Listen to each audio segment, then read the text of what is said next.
আসসালামু আলাইকুম রহমতুল্লাহি ওয়া বারাকাতুহু। চোর ধরুন, চোরকে শায়েস্তা করুন।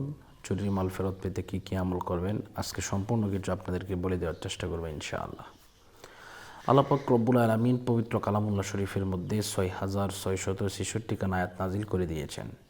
এর মধ্যে একখানা আয়াত আছে, এই আয়াতে কারিমা যদি কেউ ১,১৫,০০০ মতান্তরে ১,৩০,০০০ বার যদি কেউ পড়ে, তাহলে যে ব্যক্তি চুরি করেছে সেই ব্যক্তির শাস্তি হবে, তার গলা দিয়ে নাক দিয়ে রক্ত বের হবে, এমন অবস্থা হয়ে যাবে, সে অসুস্থ হয়ে যাবে। তো আসুন আমরা এই আমলটি কীভাবে করব, কোন প্রসেসে করব, সমস্ত কিছু ইনশাল্লাহ আজকে ডিটেলস এই তথ্যে আমি বলে দিচ্ছি ইনশাল্লাহ। তো প্রথমত আপনাকে যে কাজটা করতে হবে, ওযু করতে হবে। ওযু করার পরে বিসমিল্লাহ সহ সূরা ফাতিহা একবার, বিসমিল্লাহ সহ সূরা ইখলাস ৩ বার, কয়েকবার দুরূদ শরীফ পাঠ করার পরে আপনি পড়বেন লা ইলাহা ইল্লা আনতা সুবহানাকা ইন্নী কুনতু মিনাজ জালিমিন।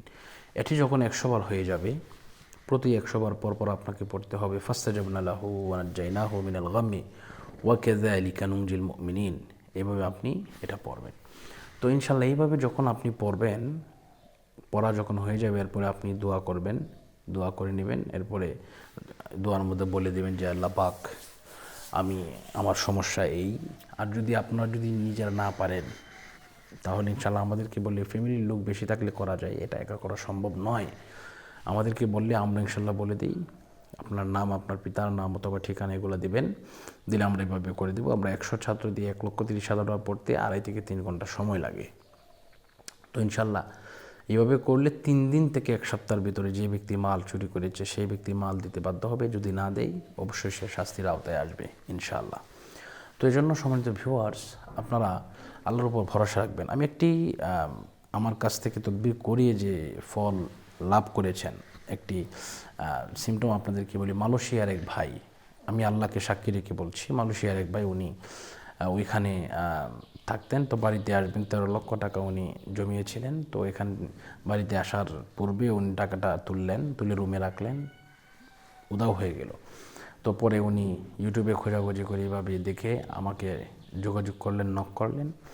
নক করার পরে আলহামদুলিল্লাহ এটা পড়িয়ে দিলাম, রাতের মধ্যে উনি ফেরত পেলেন। তো আলহামদুলিল্লাহ আমাদের মাধ্যমে শত শত লোক আলহামদুলিল্লাহ উপকৃত হচ্ছেন। তো এটা হচ্ছে বিশ্বাস রাখতে হবে আল্লাহর উপরে, কারণ আল্লাহ পাক হচ্ছেন দেওয়ার মালিক, নেওয়ার মালিক। ও তো আইজু মান তাশা ও তো জিল্লু মান তাশা। আল্লাহ পাক হচ্ছে দেওয়া নেওয়ার মালিক, সম্মান দেওয়ার, সম্মান কমিয়ে নেওয়ার, অপমান করার মালিক হচ্ছে আল্লাহ। এজন্য আমরা ইনশাল্লাহ অবশ্যই আমরা এইভাবে এই তদবিরটি করার চেষ্টা করব। যদি আমরা এইভাবে তদবিরগুলো করি, করার পরে ইনশাল্লাহ দেখবেন আপনি এমন অবস্থা হবে, আপনার সব কিছু ঠিক হয়ে যাবে, আপনার মাল আপনি ফিরে পাবেন। তো আজকের মতো এই পর্যন্ত বিদায় নিচ্ছি। আসসালামু আলাইকুম রহমতুল্লাহ।